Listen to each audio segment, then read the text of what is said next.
Hello friends, my name is Reena Sen and welcome to my YouTube channel RBS official. तो friends, जैसा कि आप लोग जानते हैं कि मैंने एस्टेट की सीरीज़ स्टार्ट की है प्रीवियस ईयर क्वेश्चन की। ठीक है, तो मैंने आपको एस्टेट टीजीटी का पेपर 2019 का करवा दिया है, जो कि हिंदी का पोर्शन करवाया है 60 नंबर का। तो आज मैं आपको पीजीटी का करवाऊंगी। ठीक है, तो पीजीटी का 60 नंबर का ही हिंदी का पोर्शन करवाऊंगी एस्टेट का। ठीक है फ्रेंड्स, तो आइए स्टार्ट करते हैं, और ये भी 2019 का ही है। ठीक है, तो चलिए स्टार्ट करते हैं। तो सबसे पहले हमारा क्वेश्चन नंबर 91। तो क्वेश्चन नंबर 91 क्या कहता है कि नागरी प्रचारिणी पत्रिका का प्रकाशन वर्ष क्या है। देखो फ्रेंड्स, एक चीज़ और मैं आपको बता दूं कि जो कुछ क्वेश्चन ऐसे दे रखे हैं कि टॉपिक सेम है लेकिन क्वेश्चन अलग अलग दे दिए। अगर आपने एस्टेट की जो मेरी वीडियो है वो देखी होगी, तो उसमें है ना कुछ क्वेश्चन ऐसे दे रखे हैं जो कि आपको इस पीजीटी वाले में भी मिलेंगी। ठीक है, तो ये चीज़ याद रख लेना कि अगर आप तैयारी कर रहे हो तो टॉपिक को लेके साथ में चलना कि भाई टॉपिक में, इस टॉपिक में से इधर भी क्वेश्चन आया हुआ है और टीजीटी में भी पीजीटी में भी दोनों तरफ क्वेश्चन आया हुआ है। ठीक है फ्रेंड्स, तो इस चीज़ को नोट ज़रूर करिएगा। तो चलिए हम स्टार्ट करते हैं। अब देखो, ये जो क्वेश्चन है नागरी प्रचारिणी पत्रिका का, तो जो है ना टीजीटी वाले में है ना क्या क्वेश्चन बना के दिया था इसी टॉपिक से कि भाई जो नागरी प्रचारिणी सभा है उसकी स्थापना में राम मतलब कि किस किस ने, कौन कौन से कवि थे जिन्होंने इसमें शामिल हुए थे, जो सभा हुई थी उसकी स्थापना में। ठीक है, लेकिन इसमें क्या दे दिया, इसमें है ना नागरी प्रचारिणी पत्रिका का प्रकाशन वर्ष दे दिया। ठीक है, तो इस तरीके से आप याद रख लेना। मैं आपको बता देती हूँ कि कौन कौन थे। एक तो थे राम नारायण मिश्र, श्याम सुंदरदास और शिव कुमार सिंह। ये तीनों ही नागरी प्रचारिणी सभा की स्थापना में शामिल थे। अब देखो, इसमें क्वेश्चन क्या पूछा है कि नागरी प्रचारिणी पत्रिका का प्रकाशन वर्ष कौन सा था। तो फ्रेंड्स, हमारा ऑप्शन नंबर 1 सही हो जाएगा, जो कि है 1896 ईस्वी। तो 1896 ईस्वी को नागरी प्रचारिणी पत्रिका का प्रकाशन वर्ष था। ठीक है, यानी कि इस दिन प्रकाशित हुई थी, इस साल में। अब देखो, क्वेश्चन नंबर है हमारा 92। 92 क्या कहता है कि अभिधा उत्तम काव्य है, मध्य लक्षणाहीन, अधम व्यंजना रस विरस, उल्टी कहत नवीन। अब देखो, इसमें क्या पूछा है कि शब्द शक्ति विषयक उक्त पद किसका है। कि ये ना इसमें शब्द शक्ति है। जैसे मैंने आपको बोला था कि भाई जिसको भी शब्द शक्ति का टॉपिक करना है तो वो कमेंट में लिख देना कि भाई मैम इस पे आप वीडियो बना दो, तो मैं आपके लिए कंप्लीट वीडियो बना दूंगी। देखो, जो ये है ना, ये अभिधा है, ये भी शब्द शक्ति का पार्ट है। लक्षणा है, ये भी। व्यंजना है, ये भी। तो ये सारी शब्द शक्ति के ही पार्ट हैं। ठीक है, तो अब देखो इन्होंने क्या कहा है कि ये कि कौन से कवि का ये पद है इन चारों में से। क्या भिखारीदास का है, चिंतामणि का है, देव कवि का है या रस्तीन का है। तो फ्रेंड्स, हमारा ऑप्शन नंबर 3 राइट हो जाएगा, जो कि है देव कवि। ठीक है, तो देव कवि हमारा राइट ऑप्शन हो जाएगा। अब हम चलते हैं क्वेश्चन नंबर 93 पर। क्वेश्चन नंबर 93 क्या कहता है कि आकाश में ध्रुव तारा टिमटिमा रहा है, वाक्य में कौन से क्रिया रूप का प्रयोग किया गया है। आकाश में ध्रुव तारा टिमटिमा रहा है, इस वाक्य में क्रिया रूप कौन सा है। देखो, पूर्ण सकर्मक क्रिया है, द्विकर्मक क्रिया है, अकर्मक क्रिया है या अपूर्ण सकर्मक क्रिया है। अब देखो, इसमें क्या दे रखा है कि जो आकाश में ध्रुव तारा टिमटिमा रहा है, यानी कि ध्रुव तारे का तो है ना स्वभाव ही क्या होता है, टिमटिमान होता है। तो इसको है ना किसी भी कर्म की आवश्यकता नहीं होती, और जिसको कर्म की आवश्यकता नहीं होती वो हमारा क्या हो जाता है, अकर्मक क्रिया। तो हमारा ऑप्शन नंबर 3 राइट हो जाएगा, जो कि है अकर्मक क्रिया। चलिए फ्रेंड्स, नेक्स्ट क्वेश्चन पे चलते हैं, जो कि है हमारा 94।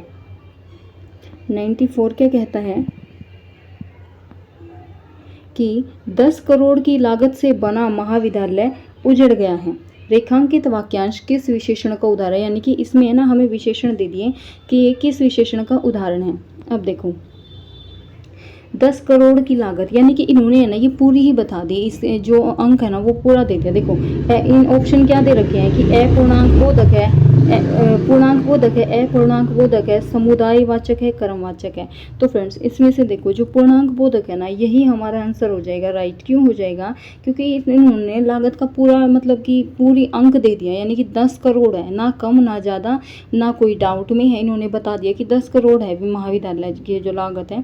ठीक है, तो अब क्या है कि पूर्णांक, इन्होंने पूर्ण अंक बता दिया, पूरी तरीके से इसका अंक बता दिया, इसलिए हमारा हो जाएगा पूर्णांक। अपूर्णांक अगर ये अंक नहीं बताते, मान ले ये कह देते कि कुछ करोड़ों की लागत से बना महाविद्यालय उजड़ गया है, तो वो कुछ है ना पूरे नहीं है, कोई अंक ही नहीं है, मतलब ये तो बता दे करोड़ है लेकिन ये नहीं बताया कि कितने करोड़ है, तो वो हमारा अपूर्णांक बोधक में आ जाता। फिर है समुदायवाचक। समुदायवाचक में क्या है, जैसे कोई समूह होता है। और क्रमवाचक मैंने आपको टीजीटी वाले में जब करवाया था, तो क्रमवाचक क्या होता है, जिसमें क्रम संख्या दी गई हो, जैसे पहला, दूसरा, तीसरा, चौथा और 15वां, 16वां, इस तरीके से वो क्रमवाचक में हो जाएगा। तो हमारा ऑप्शन नंबर जो राइट हो जाएगा वो हो जाएगा ऑप्शन नंबर 1, जो कि है पूर्णांक बोधक।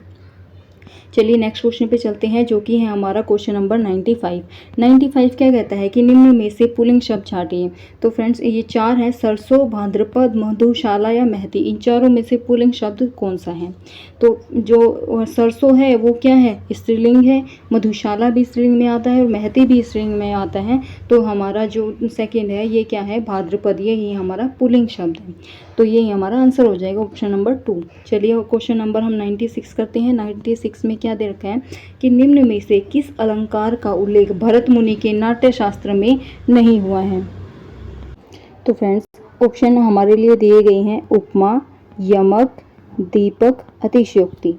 तो फ्रेंड्स यही क्वेश्चन है ना, एक बार आप नोट करेंगे, अगर टीजीटी का आपने देखा होगा तो उसमें भी यही क्वेश्चन दे रखा है कि जो भरत मुनि है उसके नाट्य शास्त्र में अलंकार जो यूज हुए हैं वो कितने अलंकार है, उसमें उन्होंने संख्या पूछी उन अलंकारों की।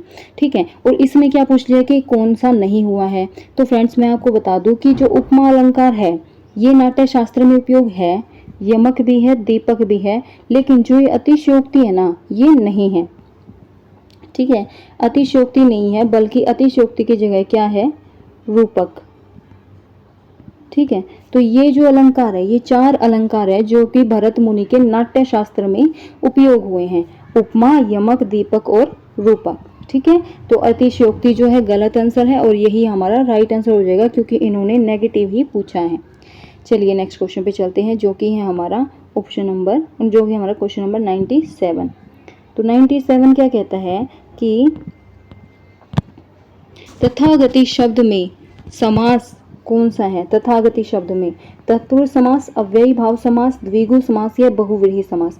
अब देखो फ्रेंड्स एक चीज, तत्पुरुष समास जो होता है उसमें क्या होते हैं, उसमें कारक चिन्ह, कारक होते हैं और कारक के जो 6 कारक होते हैं ना उनके परसर्ग चिन्ह होते हैं। तो अगर उनमें से आप देखोगे कि कर्म को करण से, संप्रदान के लिए अपादान से, अगर ये परसर्ग चिन्ह लगा के देखेंगे ना कि तथा को गति या तथा के लिए गति या तथा से गति, तो ये नहीं होगा, हमारा तत्पुरुष समास में कोई भी सही नहीं होगा। ठीक है, जो द्विगु समास देखते हैं, द्विगु समास में क्या होता है कि जो पहला पद होता है ना वो संख्यावाची होता है। जैसे कि मैं आपको बताऊं तिरंगा। ठीक है, तो तिरंगा अगर हम इसका विग्रह करेंगे तो क्या होगा, 3 रंगों का समूह। तो फिर है ना जो जिसमें ती आ गई तो यहाँ पे इसकी ये आ जाएगा 3, तो है ना ये हमारा हो जाएगा संख्यावाची, पहला पद हो गया ना 3 का, तो ये इसीलिए इसको हम द्विगु समास में रखेंगे क्योंकि ये संख्यावाची है। अब जो बहुव्रीहि समास है ना, बहुव्रीहि समास क्या होता है, जिसमें ना तो पहला पद प्रधान हो ना दूसरा पद प्रधान हो, जो कोई अन्य ही पद प्रधान होता है वो हमारा बहुव्रीहि समास होता है। ठीक है, तो इसमें इन सब को ये 3 जो हैं ये तो हमारे होंगे नहीं, तो हमारा ऑप्शन नंबर 2 हो जाएगा जो कि है अव्ययी भाव समास। इसमें क्या होता है, जो अव्ययी भाव समास है ना इसमें प्रथम पद प्रधान होता है। प्रथम पद का क्या मतलब हो गया, यानी कि जो एक पहचान मैं आपको ये भी बता दूं कि अव्ययी भाव समास की जो जिसमें ना उपसर्ग आगे हो ना तो उसको समझ जाना कि पीछे तो मेन है। ठीक है, लेकिन उपसर्ग जो है वो आगे आ जाता है अव्ययी भाव समास में। तो ये तथागति जो है ये हमारी उपसर्ग ही है और तथा जो है और गति में मूल शब्द हो गया, तो ये हमारा क्या हो गया, ये अव्ययी भाव समास हो गया। ठीक है, जिसमें प्रथम पद प्रधान तो उत्तर पद प्रधान होता है तो वो हमारा अव्ययी भाव समास होता है। ठीक है फ्रेंड्स, सॉरी फ्रेंड, जिसमें पहला पद प्रधान होता है, जिसमें पूर्व पद प्रधान होता है वो हमारा अव्ययी भाव समास होता है। तो ये फ्रेंड ये हमारा कौन सा आंसर हो जाएगा, इसका ऑप्शन नंबर 2 हो जाएगा जो कि है अव्ययी भाव समास। ठीक है फ्रेंड्स, चलिए नेक्स्ट क्वेश्चन पे चलते हैं जो कि है हमारा क्वेश्चन नंबर 98। ये क्या कहता है कि निम्नलिखित कहानी आंदोलनों और उनके प्रवर्तकों को सम्मिलित कीजिए। तो फ्रेंड्स आपको मैं बता दूं कि है ना जो ये पीजीटी वाला पेपर है ना इसमें कुछ क्वेश्चन ऐसे थे आपके जिसमें आपको ग्रेस मार्क्स दिया गया है क्योंकि इन्होंने ना प्रिंटिंग में मिस्टेक कर रखी है, तो उसके लिए इनको ग्रेस मार्क्स मिल गया। ठीक है। तो चलिए अब हम इसको सुमेलित करते हैं, मैं आपको बताती हूँ। तो जो देखो सहज कहानी के रचयिता कौन है, यानी कि ये किसके द्वारा लिखी गई है, तो ये लिखी गई है फ्रेंड्स अमृत राय के द्वारा। ठीक है। जो सक्रिय कहानी है ये किसके द्वारा लिखी गई है, ये लिखी गई है राकेश वस्त के द्वारा। ठीक है। जो थर्ड है समानांतर कहानी, ये किसके द्वारा लिखी गई है, ये लिखी गई है हमारे कमलेश्वर जी के द्वारा। जो ए कहानी है ना, अब डाउट इस पे है क्योंकि है ना इन्होंने इधर भी अमृत राय दे रखा है और इधर भी अमृत राय दे दिया, तो ये दोनों जगह इन्होंने अमृत राय दे दिया, तो इसीलिए है ना ये क्वेश्चन आपका वो हो गया कि भाई इसके लिए सभी को ही फ्री में मार्क्स मिला है। ठीक है। तो यहाँ पे है ना अमृत राय की जगह आना चाहिए था निर्मल वर्मा, क्योंकि जो ए कहानी है ना ये निर्मल वर्मा जी की है। ठीक है। जो ए कहानी है ये निर्मल वर्मा जी की है। तो चलिए फ्रेंड्स नेक्स्ट क्वेश्चन पे चलते हैं। हमारा नेक्स्ट क्वेश्चन है 99। तो इसमें क्या कहता है कि कालिदास ने मेघदूत लिखा था, उक्त वाक्य में काल के किस रूप का प्रयोग हुआ है। जो कालिदास जी हैं उन्होंने मेघदूत लिखा था, तो उसमें काल का बताना है हमें। ठीक है। तो देखो 4 ऑप्शन दे रखे हैं, सामान्य भूतकाल, आसन भूतकाल, पूर्ण भूतकाल और अपूर्ण भूतकाल। इन चारों में से कौन सा है। देखो सबसे पहले क्या होता है, जो सामान्य भूतकाल होता है वो क्या होता है, जैसे इसका एक वाक्य बताती हूँ मैं। क्या होता है, जैसे सीता गई, यानी कि कोई काम अभी अभी खत्म हुआ, खत्म तो हो गया है लेकिन अभी अभी खत्म हुआ, उसको ज़्यादा समय नहीं हुआ। ठीक है। तो वो हमारा सामान्य भूतकाल हो जाएगा। आसन भूतकाल में क्या होता है, जिसमें 2 काल एक साथ हुए हों। ठीक है। अभी अभी दो काम जो है वो एक साथ हुए हों, जैसे सीता गई है राम आ चुका है। ठीक है। यानी कि 2 काम हो गए कि सीता गई है राम आ चुका है, तो ये हमारा आसन भूतकाल में हो जाएगा। पूर्ण भूतकाल क्या होता है, जिसमें कि है ना कोई काम हो चुका है लेकिन उसको हुए काफ़ी समय हो चुका है, कई साल भी हो सकते हैं, वर्ष भी हो सकते हैं, दिन भी हो सकते हैं, यानी कि कोई काम हो चुका है लेकिन उसको काफ़ी समय हो गया, वो हमारे पूर्ण भूतकाल में आएगा। अपूर्ण भूतकाल में क्या होता है कि भाई जो काम है ना हो रहा था, जो मतलब कि लेकिन हुआ नहीं, जो काम हो रहा था हुआ नहीं, जैसे सीता जा रही थी लेकिन वो किसी कारणवश गई नहीं, तो वो क्या हुआ, वो मतलब कि हमारा अपूर्ण भूतकाल में आ जाएगा। और एक फ्रेंड्स होता है हमारा हेतुमद भूतकाल।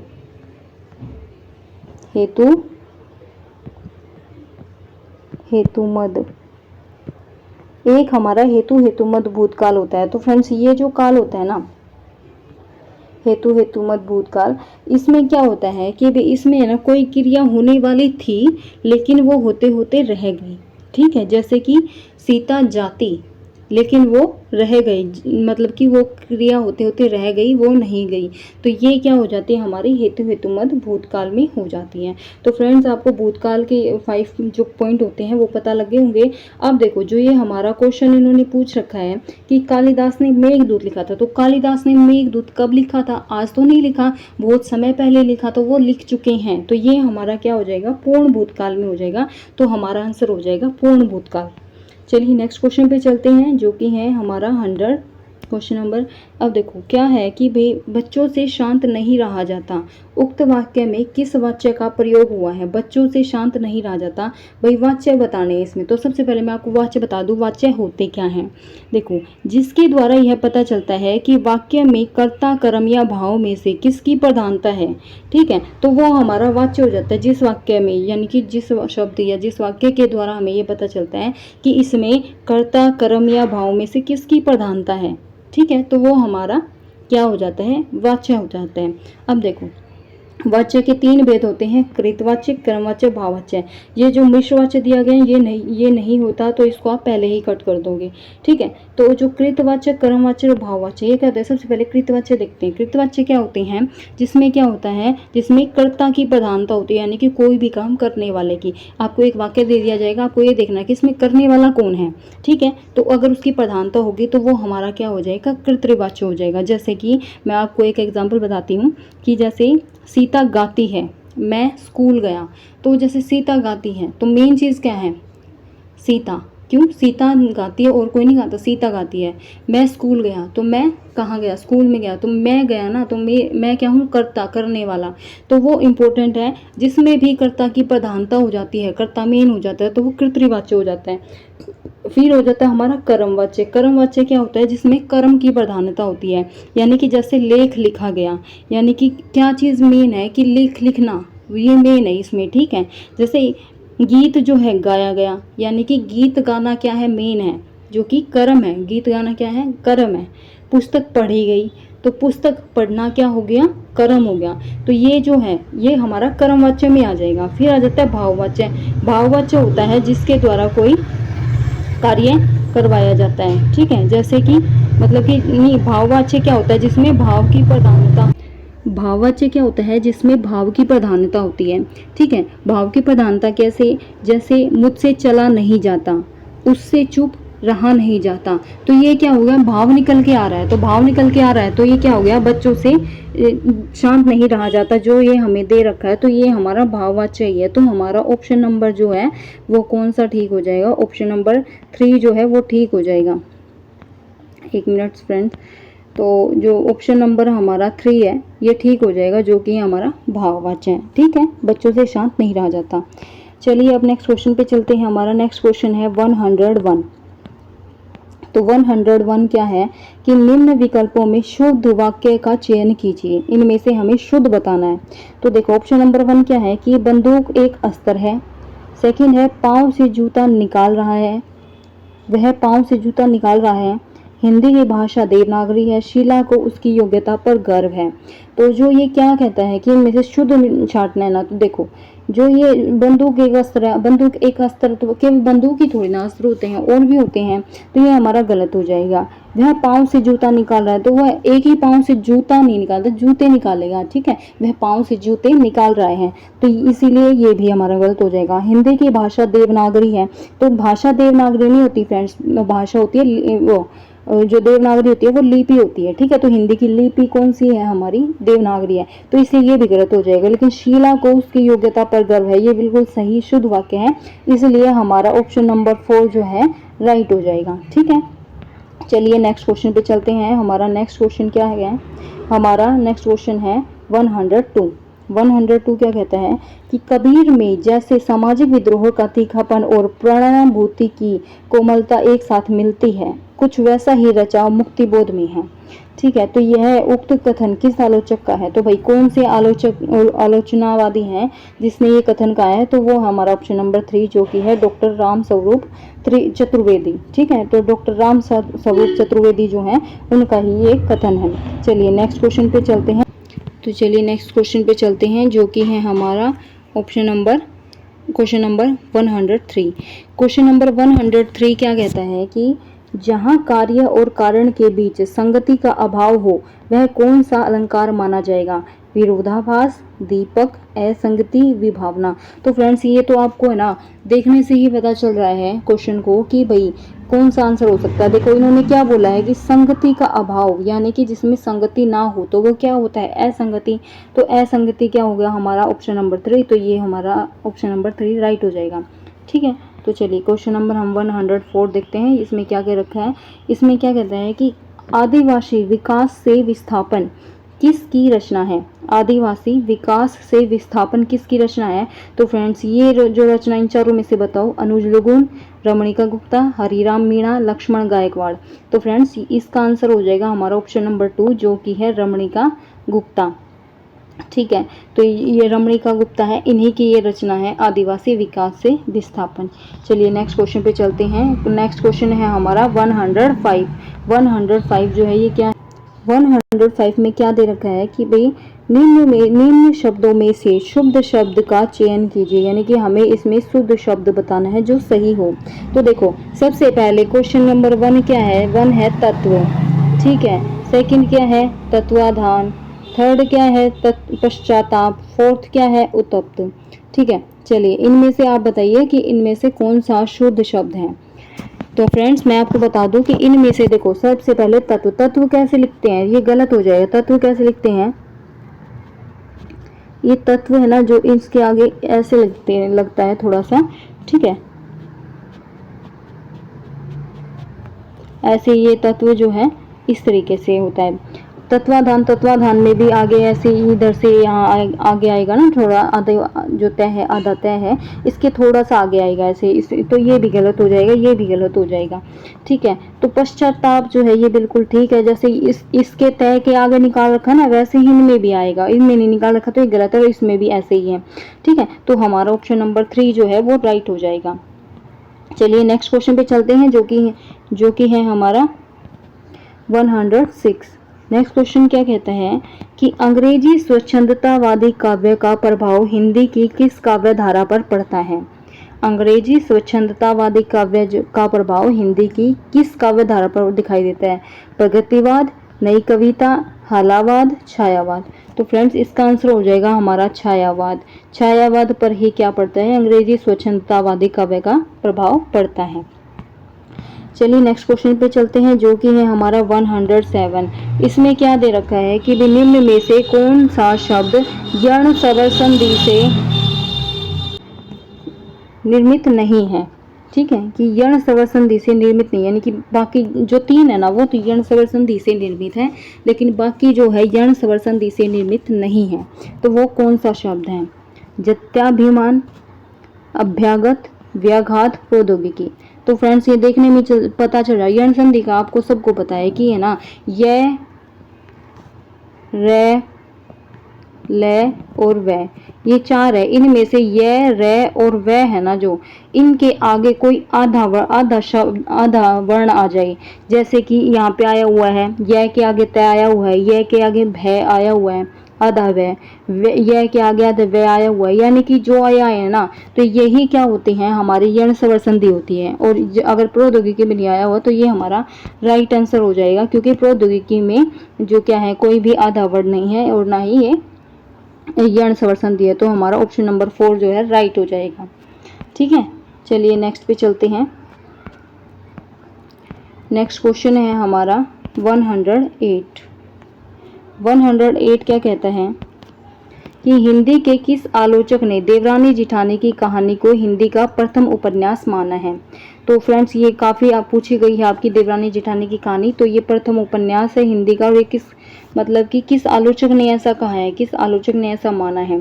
तो फ्रेंड्स हमारा ऑप्शन नंबर हो जाएगा 4, जो कि है गोपाल राय। गोपाल राय जी ने देवरानी जेठानी की कहानी को हिंदी का प्रथम उपन्यास माना है। नेक्स्ट क्वेश्चन पे चलते हैं, जो कि है हमारा 109। 109 क्या कहता है कि स्वदेश दीपक की रचना है। स्वदेश दीपक की रचना है। अब जो स्वदेश दीपक जी हैं, जो कि एक कवि हैं, इनमें से इनकी कौन सी रचना है? कबीरा खड़ा बाजार में, एक मिनट फ्रेंड्स, कबीरा खड़ा बाजार में, मैंने मांडू नहीं देखा, बकरी, आर्षवचन। तो इनमें से फ्रेंड्स ऑप्शन नंबर 2 हमारा राइट हो जाएगा, जो कि है मैंने मांडू नहीं देखा। तो ये क्या है? स्वदेश दीपक की रचना है। क्वेश्चन नंबर 110 पे चलते हैं। तो क्वेश्चन नंबर 110 क्या कहता है कि काव्य शोभाकरान धर्मान अलंकारान पृच्छते, अलंकार संबंधी उक्त परिभाषा किस आचार्य ने दी है? बाह्मय ने, दंडी ने, आनंदवर्धन ने या राजशेखर ने। तो इन चारों में से बताना है। तो हमारा ऑप्शन नंबर फ्रेंड्स हो जाएगा 2 राइट, जो कि है दंडी जी ने ये जो उक्त परिभाषा है दी है कि काव्य शोभाकरान धर्मान अलंकारान पृच्छते। चलिए नेक्स्ट क्वेश्चन पे चलते हैं। नेक्स्ट क्वेश्चन है हमारा 111। 111 क्या कहता है कि जीवनी गांधी जी कौन है के लेखक हैं?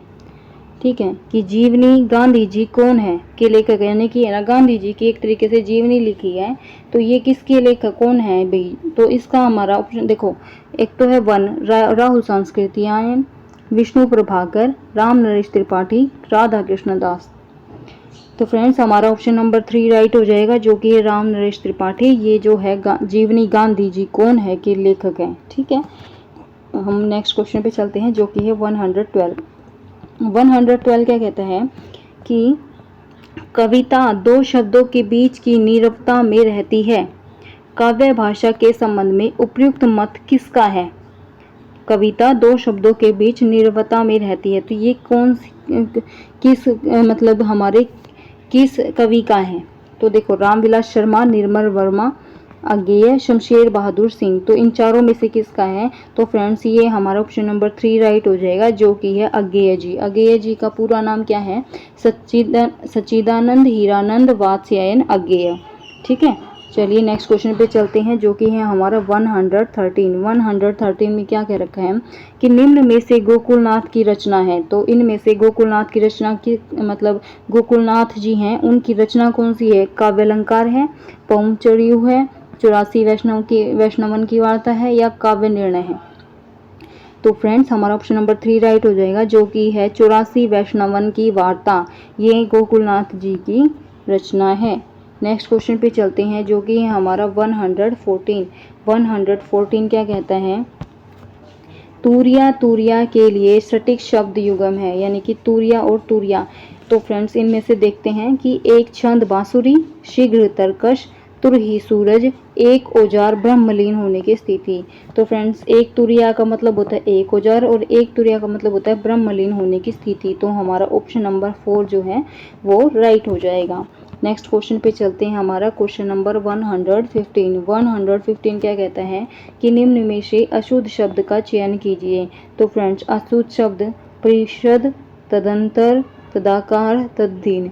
तो फ्रेंड्स हमारा जो है ना अशुद्ध शब्द हो जाएगा सेकंड, तद्दीन। बाकी परिषद भी सही लिखा हुआ है, तदंतर भी, तदाकार भी। तो हमारा ऑप्शन नंबर जो है तद्दीन सही हो जाएगा। ये क्या है? ये अशुद्ध है।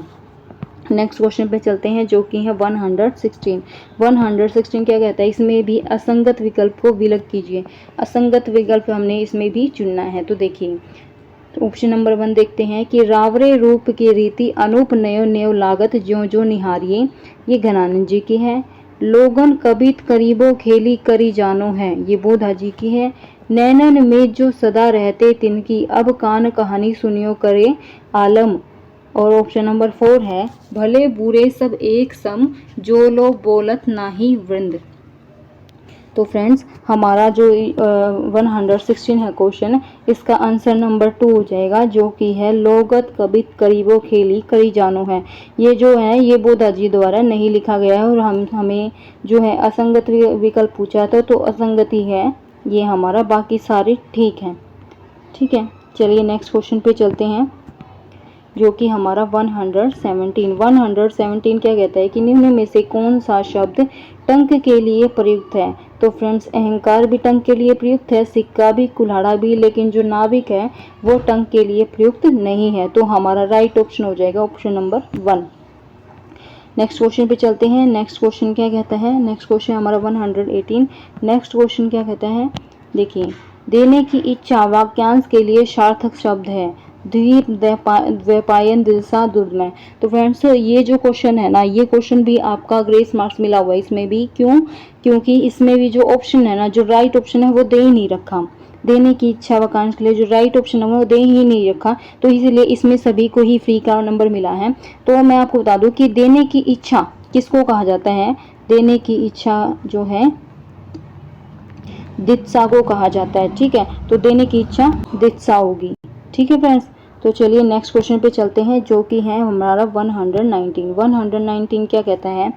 मेहनत करोगे तो सफलता व यश प्राप्त होगा। उक्त वाक्य विस्मयादिबोधक, संदेह सूचक, संकेतार्थक, विधानार्थक। तो फ्रेंड्स सबसे पहले मतलब विस्मयादिबोधक होता क्या है? जो विस्मयादिबोधक है ना, वो क्या होता है? हम इंग्लिश में इसको क्या कहते हैं? एक्सक्लेमेटरी चिन्ह कहते हैं। देखो जैसे कि ये जो होता है ना, ये जो साइन होता है, ये साइन जो है हमारा, नीचे हम यहाँ वो कर देते हैं डॉट, तो ये हमारा विस्मयादिबोधक चिन्ह होता है। जैसे कि इसका अब वो बता दूं मैं आपको परिभाषा क्या होती है। मेन चीज़ ये होता क्या है कि जिन वाक्यों में आश्चर्य, घृणा, क्रोध, शोक आदि भाव को प्रकट किया जाता है, अभिव्यक्त किया जाता है, तो वो क्या होता है? हमारा विस्मयादिबोधक वाक्य होता है। जैसे कि आपको मैं बता दूं कि वाह कितना सुंदर दृश्य है। जैसे मैं यहाँ बताती हूँ कि वाह कितना सुंदर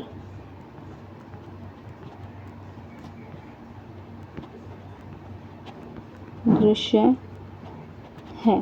तो जो ये ना, ये वाह, ये निशान जो है ये हमारा विस्मयादिबोधक चिन्ह है। ठीक है, जैसे मैंने आपको यहाँ बताया था।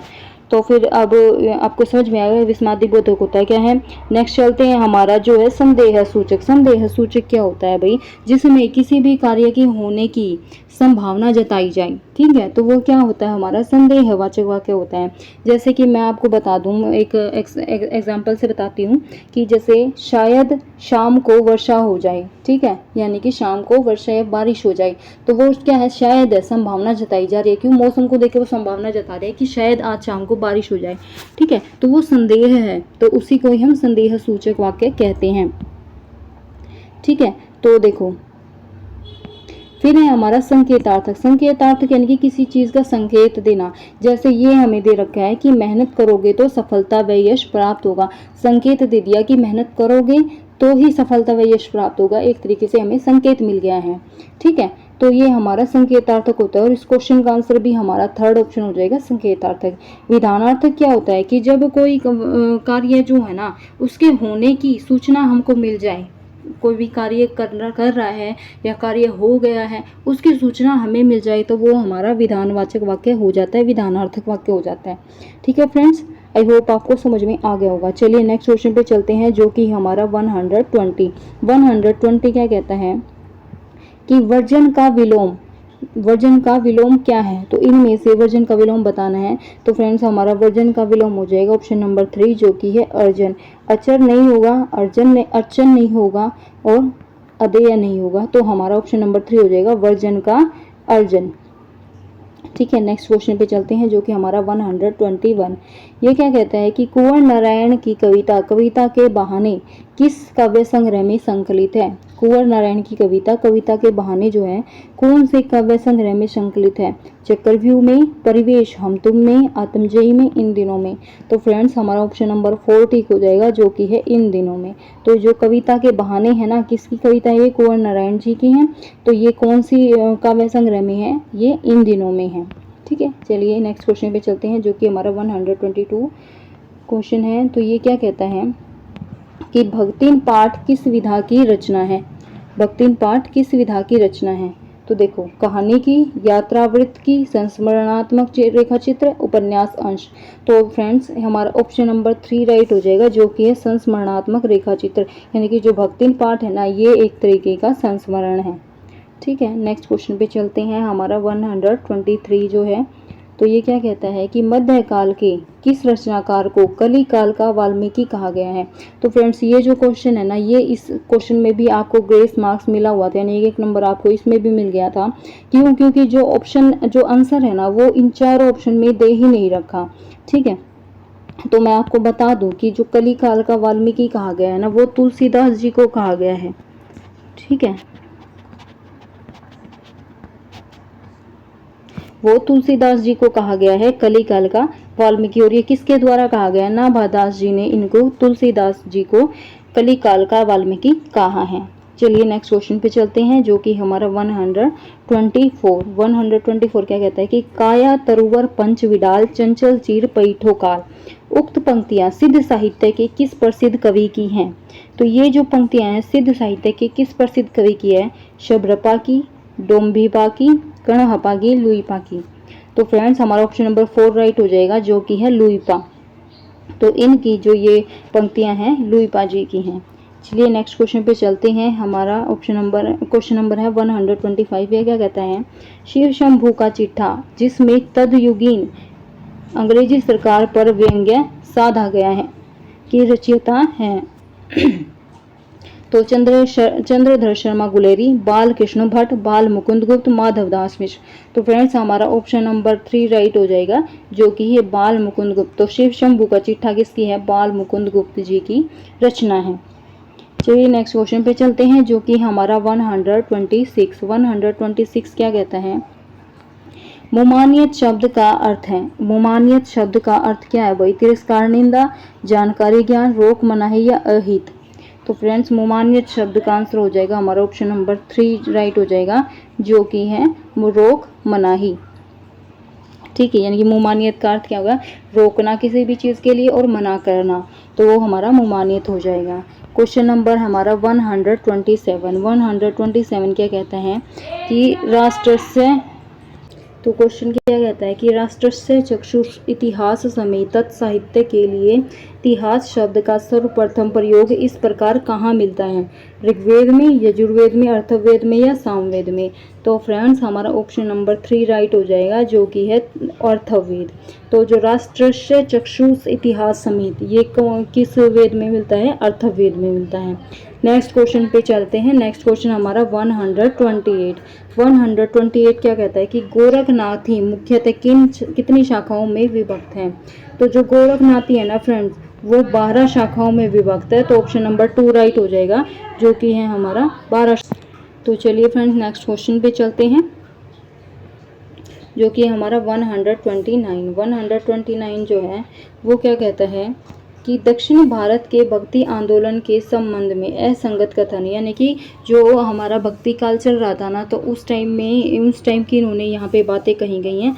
तो उसमें जो दक्षिण भारत है उस टाइम में असंगत कथन इन्होंने बोला है। देखो, दक्षिण भारत में भक्ति तत्व के प्रसारणकर्ता अलवार व नयनार संत थे। कौन से थे? अलवार व नयनार संत। तो ये बिल्कुल ही ठीक है, क्योंकि जब हमारा भक्ति काल का जो उदय हुआ था ना, वो दक्षिण भारत से हुआ था। और कहाँ से हुआ था? अलवार और नयनार संतों से हुआ था। तो जो अलवार जो संत थे वो क्या कह रखा है कि दक्षिण भारत के वैष्णव आचार्यों को अलवार कहा जाता है। तो बिल्कुल ठीक है, यानी कि जो विष्णु जी को मानते थे ना, उन लोगों को अलवार कहा जाता था, और जो शिव जी को मानते थे उनको नयनार कहा जाता था। देखो, शैव धर्म के संत नयनार कहलाते थे, ये भी बिल्कुल ठीक है। तो ये तीनों ही ठीक है। तो हमारा ऑप्शन नंबर 4 ही जो है राइट हो जाएगा, जो कि गलत है। क्या है कि अलवार भक्त संख्या में 14 थे और इनके पदों का संकलन दिव्य प्रबंध था, ऐसा कुछ भी नहीं था। तो ये हमारा ऑप्शन नंबर 4 जो है ये गलत हो जाएगा। अब हम करते हैं हमारा क्वेश्चन नंबर 130। 130 क्या कहता है कि निरालाकृत अट नहीं रही है कविता का केंद्रीय भाव है।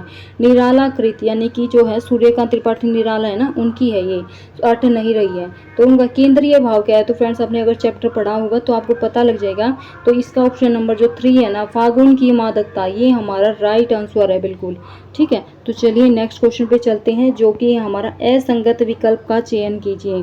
इनमें से असंगत बताना है। पुल पर पानी ऋतुराज, अच्छे आएंगे दिन भी, जो कि है स्वयं प्रकाश जी की, जंजीरें और दीवारें राम वृक्ष बेनुपुरी की, सोया हुआ जल राम दृश मिश्र की।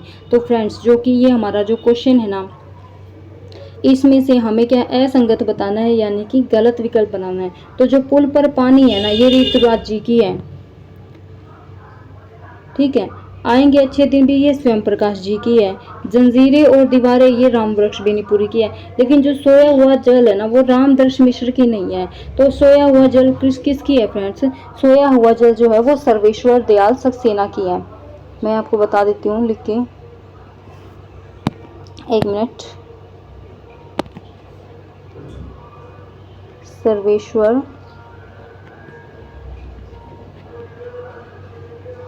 दयाल सक्सेना।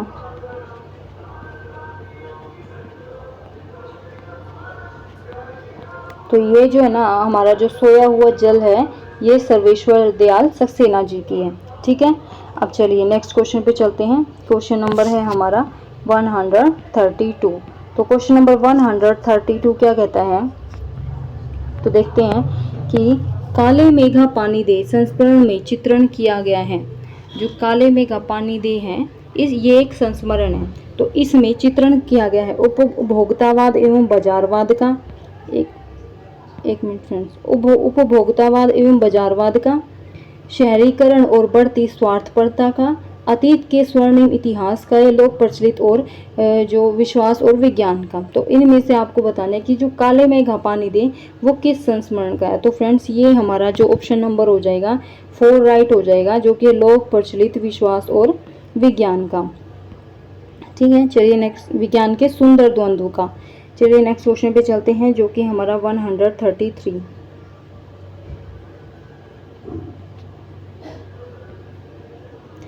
तो ये क्वेश्चन क्या कहता है कि भाई हिंदी भाषा व साहित्य इतिहास के लिए किए गए प्रयासों के संबंध में कौन सा कथन असंगत है। तो जो कि है ना असंगत है ना, गलत है, हमें वही बताना है, ठीक है। तो एक मिनट में थोड़ा सा छोटा करूँ ताकि ऑप्शन नंबर 4 भी हमें दिखे क्लियर, ठीक है। तो आई होप आपको दिख रहा होगा। चलिए, तो क्या कहता है कि हिंदी भाषा के साहित्य इतिहास के लिए किए गए प्रयासों के संबंध में कौन सा कथन असंगत है। देखो, the linguistic survey of India अंग्रेजी भाषा में 11 जिल्दों में प्रकाशित हुआ। The modern vernacular literature of Hindustan ग्रंथ 14 अध्यायों में विभाजित है। ग्रियर्सन ने तुलसीदास पर कुल 12 निबंध लिखे। या 16वीं 17वीं शताब्दी को हिंदी साहित्य का स्वर्ण युग माना ग्रियर्सन की एक महत्वपूर्ण उपलब्धि थी। तो फ्रेंड्स, इसमें हमारा ऑप्शन नंबर राइट हो जाएगा 2, जो कि है the modern vernacular literature of Hindustan ग्रंथ 14 अध्यायों में विभाजित है। तो ये कथन जो है हमारा असंगत है। बाकी जो है ये बाकी जो कथन है ये बिल्कुल ही ठीक है, और ऑप्शन नंबर 2 है वो हमारा गलत है, जो कि हमारा राइट आंसर हो जाएगा। नेक्स्ट क्वेश्चन पे चलते हैं। नेक्स्ट क्वेश्चन है हमारा 134। देखो, 134 में क्या कहा गया है कि सुमेलित कीजिए। इसमें भी हमें क्या करना है, सुमेलित करना है। तो चलिए सुमेलित करते हैं हम। ये भी आपको थोड़ा सा हमें छोटा करके दिखाना पड़ेगा, जो कि आई होप आपको दिख रहा होगा। ठीक है, तो मैं आपको बता देती हूँ ऐसे कि ऑप्शन नंबर 134 जो है इसका क्वेश्चन ये हो जाएगा हमारा राइट आंसर हो जाएगा 3 कैसे होगा। देखो, 3 में क्या है, ए का डी है। देखो, जो ए है ना, हमारी हार का बदला चुकाने आएगा संकल्प, धर्म चेतना का रक्त प्लावित सतर। तो ये हो जाएगा हमारा गजानन माधव मुक्ति बोध जी का। किसका हो जाएगा, गजानन माधव मुक्ति बोध जी का हो जाएगा। ठीक है, तो नेक्स्ट है फिर जो है बे का सी हो जाएगा, यानी कि जो हमारा बी है ना, उससे पूछेंगे तो आप क्या अपाहिज है, तो अपाहिज क्यों अपाहिज है। ठीक है, तो ये जो हो जाएगा हमारा, ये हो जाएगा हमारा रघुवीर सहाय जी का, रघुवीर सहाय जी का हो जाएगा, जो हमारा ऑप्शन नंबर 2 है। अब जो 3 है ना, कविता एक खिलना है। ठीक है, ये हो जाएगा कविता एक खिलना है, फूलों के बहाने कविता का खिलना, भला फूल क्या जाने। तो ये हो जाएगा हमारा कुंवर नारायण जी का। ठीक है, ऑप्शन नंबर बी राइट हो जाएगा। और उसके बाद जो डी है ना, जहाँ नदियाँ समुद्र से मिलती है वहाँ मेरा क्या है, मैं नहीं जानता लेकिन एक दिन जाना है उधर। तो ये हो जाएगा ऑप्शन नंबर ए। देखो, 1 का हो जाएगा डी, जो सेकंड है इसका हो जाएगा सी, और जो थर्ड है इसका हो जाएगा बी, और फोर्थ हो जाएगा उसका हो जाएगा ए, आलोक धनवा। तो इस तरीके से जो है, इस तरीके से हमारा ऑप्शन नंबर कौन सा राइट हो जाएगा, ऑप्शन नंबर 3 राइट हो जाएगा। ठीक है, ऑप्शन नंबर जो 3 है ना, ये राइट हो जाएगा हमारा। ठीक है, अब नेक्स्ट क्वेश्चन पे चलते हैं, जो कि है 135। 135 जो क्वेश्चन है ये क्या कहता है, एक मिनट फ्रेंड्स। 135, नमक शीर्षक कहानी का कथानक किस समस्या पर आधारित है। जो नमक शीर्षक कहानी है इसका कथानक कौन सी जो समस्या है उस पर आधारित है। आदिवासी जीवन की समस्याओं पर, किसान जीवन के संघर्ष पर, ग्रामोत्थान पर, भारत पाक विभाजन व पुनर्वास की समस्या पर। तो फ्रेंड्स, हमारा आंसर हो जाएगा ऑप्शन नंबर 4 कि भारत और पाक विभाजन व पुनर्वास की समस्या पर जो नमक कहानी है उसका शीर्षक है। ठीक है, नेक्स्ट क्वेश्चन पर चलते हैं। हमारा 136 हो जाएगा। 136 क्या कहता है, देखो 136 क्या कहता है कि कविता के लिए चित्र भाषा की आवश्यकता पड़ती है। उसके शब्द सस्वर होने चाहिए, जो बोलते हों सेब की तरह, जिनके रस की मधुरता लालिमा भीतर न समा सकने के कारण बाहर झलक पड़े। उक्त पंक्तियां किस छायावादी ग्रंथ की भूमिका से ली गई हैं। तो देखो, वीणा से, पल्लव से, लोकायतन से, या स्वर्ण किरण से। तो फ्रेंड्स, इसमें हमारा आंसर हो जाएगा ऑप्शन नंबर 2, जो कि है पल्लव से ली गई हैं। कौन सी कविता हैं जो पल्लव से ली गई, एक बार दोबारा से पढ़ लेते हैं ताकि हमें ये याद रहे। तो कौन सी है कि कविता के लिए चित्र भाषा की आवश्यकता पड़ती है, उसके शब्द सस्वर होने चाहिए, जो बोलते हों सेब की तरह, जिनके रस मधुर लालिमा भीतर न समा सकने के कारण बाहर झलक पड़ी। तो ये किस छायावादी ग्रंथ है, किस छायावादी ग्रंथ की है, तो ये है हमारे पल्लव से। ठीक है, नेक्स्ट क्वेश्चन पे चलते हैं, जो कि हमारा 137। 137 क्या कहता है, अब हमें क्या है 137 का भी मैच करना है। तो 137 भी हम मैच करेंगे। तो देखिए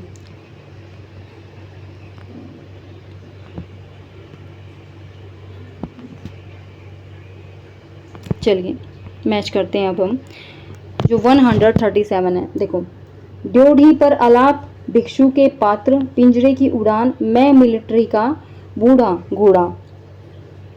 तो ये क्या हो जाएगा, सबसे पहले ड्योढ़ी पर आलाप। ड्योढ़ी पर आलाप हमारा जो है यतीन्द्र मिश्र का है भाई, ड्योढ़ी पर आलाप यतीन्द्र मिश्र का है। फिर हो जाता भिक्षु के पत्र।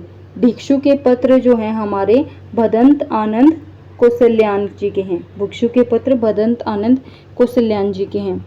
एक मिनट फ्रेंड्स, ड्योढ़ी पर आलाप हमारा यतीन्द्र मिश्र का है, भिक्षु के पत्र भदंत आनंद जी का है। पिंजरे की उड़ान जो है ये हमारे यशपाल जी की है, और मैं मिलिट्री का बूढ़ा घोड़ा ये हमारे नागार्जुन की है।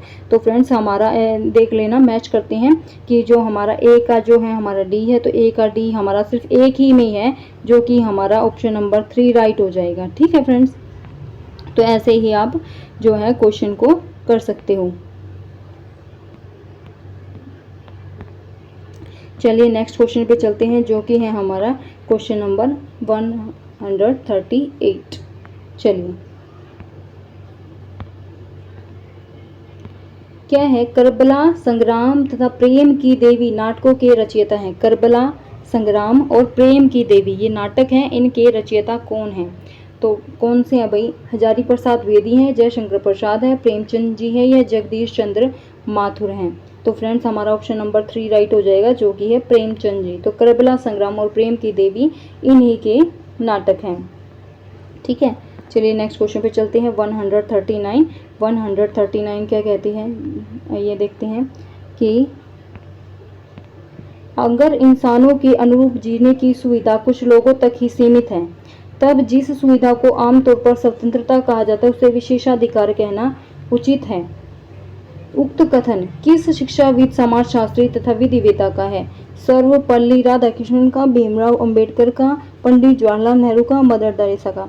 तो फ्रेंड्स जो कि हमने ना भीमराव अंबेडकर जी के बारे में पढ़ा है कि भाई वो एक दलित परिवार से आते थे, तो उनको बहुत सारी चीज़ों का भेदभाव का सामना करना पड़ा था। तो ये कथन जो है उन्हीं के द्वारा ही कहा गया है, डॉक्टर भीमराव अंबेडकर के द्वारा ही। चलिए नेक्स्ट क्वेश्चन पे चलते हैं, जो कि हमारा 140। तो ये क्या कहता है कि पद्म पराग व पद्म मंजरी निम्न निबंध संकलनों के निबंधकार हैं।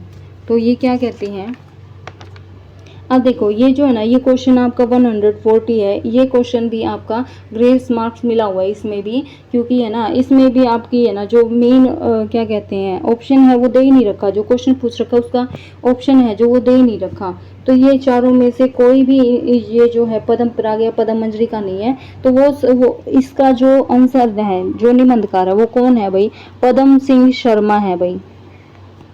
एक मिनट आपको बता देती हूँ, पद्म सिंह शर्मा। तो पद्म सिंह शर्मा जो है पद्म पराग और पद्म मंजरी के हैं, निबंध हैं। ठीक है, मतलब किनके कवि हैं इन निबंधों के। ठीक है, तो नेक्स्ट क्वेश्चन पे चलते हैं, हमारा 141। 141 क्या कहता है कि जैन आचार्यों ने आर्षी और आदि भाषा किसे माना है। किसने, जैन आचार्यों ने। शोर सैनी को, मागधी को, अर्धमागधी को, महाराष्ट्री को। तो फ्रेंड्स हमारा ऑप्शन नंबर 3 राइट हो जाएगा, जो कि है अर्धमागधी। अर्धमागधी को ही क्या है, जैन आचार्यों ने आर्षी और आदि भाषा माना है। नेक्स्ट क्वेश्चन पे चलते हैं, हमारा नेक्स्ट क्वेश्चन है 142। इसमें क्या पूछा गया है कि जगत जीवन के संवेदनात्मक ज्ञान और ज्ञानात्मक संवेदना में कमाई हुई मार्मिक आलोचना दृष्टि से के बिना कवि कर्म अधूरा है। प्रस्तुत पंक्तियां किस रचनाकार की, आचार्य नंद, दुलारी वाजपेयी, गजानन माधव, मुक्तिबोध, हजारी प्रसाद द्विवेदी, विद्यानिवास मिश्र। तो फ्रेंड्स ये 142 का जो है आपका आंसर हो जाएगा ऑप्शन नंबर 2, जो कि है गजानन माधव मुक्तिबोध। तो ये जो पंक्तियां हैं ये गजानन माधव मुक्तिबोध द्वारा रचित हैं। तो चलिए नेक्स्ट क्वेश्चन पे चलते हैं। नेक्स्ट क्वेश्चन हमारा 143। 143 क्या कहता है कि सोठियो दूहो भला भली मरमण री बात, जोबन छाई धन भली तारा छाई रात। उक्त दोहा किस ग्रंथ की लोकप्रियता के संबंध में लिखा गया है? तो किसकी लोकप्रियता के संबंध में लिखा गया? कीर्तिलता की, वसंत विलास की, ढोला मारूरा दोहा, पृथ्वीराज रासो की। तो फ्रेंड्स ये जो है हमारा आंसर नंबर 3 हो जाएगा, जो कि है ढोला मारूरा दोहा। ऑप्शन नंबर 3 हमारा राइट हो जाएगा। ठीक है, तो चलिए नेक्स्ट क्वेश्चन पे चलते हैं। नेक्स्ट क्वेश्चन क्या कहता है? हमारा नेक्स्ट क्वेश्चन है 144। 144 क्या कहता है?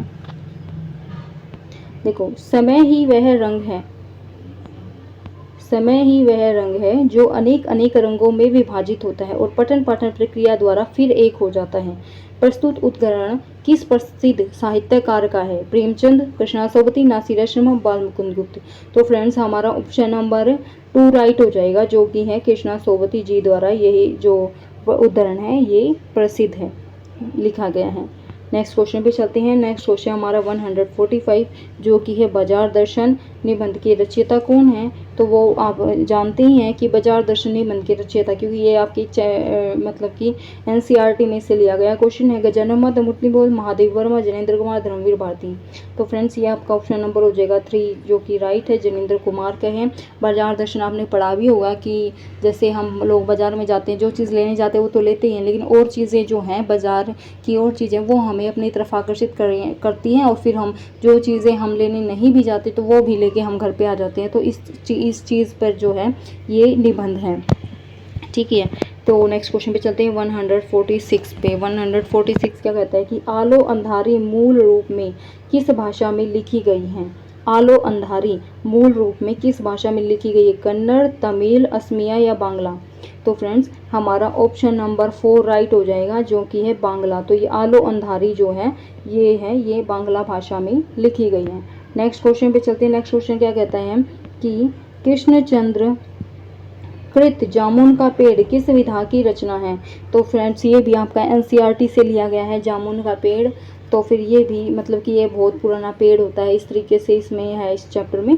तो आप एनसीईआरटी पढ़ोगे आपको पता चल जाएगा। तो ये ना एक हास्य व्यंग्य कथा है, क्योंकि मुझे हल्का फुल्का याद है कि भाई जब मैं क्लास में स्कूल में पढ़ती थी तो उस टाइम ये चैप्टर था, और भाई बड़ा ही मतलब हंसे थे हम इस चैप्टर पे कि बहुत पुराना जामुन का पेड़ था इस तरीके से। ठीक है, तो फिर चलिए नेक्स्ट क्वेश्चन पे चलते हैं। आप इसको रीड करना आप अपनी एनसीईआरटी को, तो आपकी अच्छे से तैयारी हो जाएगी। नेक्स्ट क्वेश्चन पे चलते हैं। वाम मार्गी साधना पद्धति से अभिप्राय है? वाम मार्गी साधना नाथ साधना होती है, सिद्ध साधना होती है, संत साधना होती है या सूफी साधना होती है? तो फ्रेंड्स हमारा आंसर हो जाएगा ऑप्शन नंबर 2, सिद्ध साधना पद्धति है वाम मार्गी साधना। ठीक है, नेक्स्ट क्वेश्चन पे चलते हैं, जो कि हमारा 149। हिंदुस्तान में सर्वमान्य हो सकने वाली कोई लिपि है तो वह देवनागरी ही है। यदि राष्ट्रीय एकता को सुदृढ़ करना है तो पहले देवनागरी लिपि को समृद्ध करना होगा। उक्त कथन किस विचारक का है? डॉक्टर सुनीति कुमार चटर्जी, भोलानाथ तिवारी, बाल गंगाधर तिलक या महात्मा गांधी जी। तो ये जो है कथन जो दे रखा है, तो ये हमारा ऑप्शन नंबर 4 हो जाएगा राइट, महात्मा गांधी जी का कथन है। ठीक है, नेक्स्ट क्वेश्चन पे चलते हैं, जो कि है हमारा 150। 150 क्या कहते हैं कि हर कलाकृति जितनी वह पढ़ी जाती है, सुनाई या दिखाई देती है, उससे कहीं ज़्यादा होती है, और फिल्म को लेकर शायद यह कुछ अधिक सत्य है। प्रस्तुत कथन किस लेखक का है? तो रजिया सज्जाद ज़ोहिर, विष्णु खरे, हजारी प्रसाद द्विवेदी या फणीश्वरनाथ रेणु। तो फ्रेंड्स हमारा आंसर हो जाएगा ऑप्शन नंबर 2, विष्णु खरे जी का है यह कथन। ठीक है फ्रेंड्स, तो आपका जो ये 2019 का प्रीवियस पेपर है पीजीटी का, ये कंप्लीट हो गया है हिंदी का, और आपके 150 क्वेश्चन कंप्लीट हो गए हैं। तो फ्रेंड्स, आप मुझे कमेंट में लिख के बताना आपको वीडियो कैसी लगी। अगर वीडियो अच्छी लगी है तो लाइक कर देना, चैनल को सब्सक्राइब कर देना, ऐसी ही वीडियो और पाने के लिए बेल आइकन को भी दबा देना। ठीक है फ्रेंड्स, और अगर आप चाहते हैं कि मैं ऐसी ही वीडियो और लेके आऊँ तो फिर आप मेरे जो कमेंट बॉक्स है उसमें कमेंट कर देना, जिसमें मुझे ये पता चले कि वही आप चाहते हैं और मैं ऐसी ही वीडियो और बनाऊँगी। ठीक है फ्रेंड्स, थैंक यू।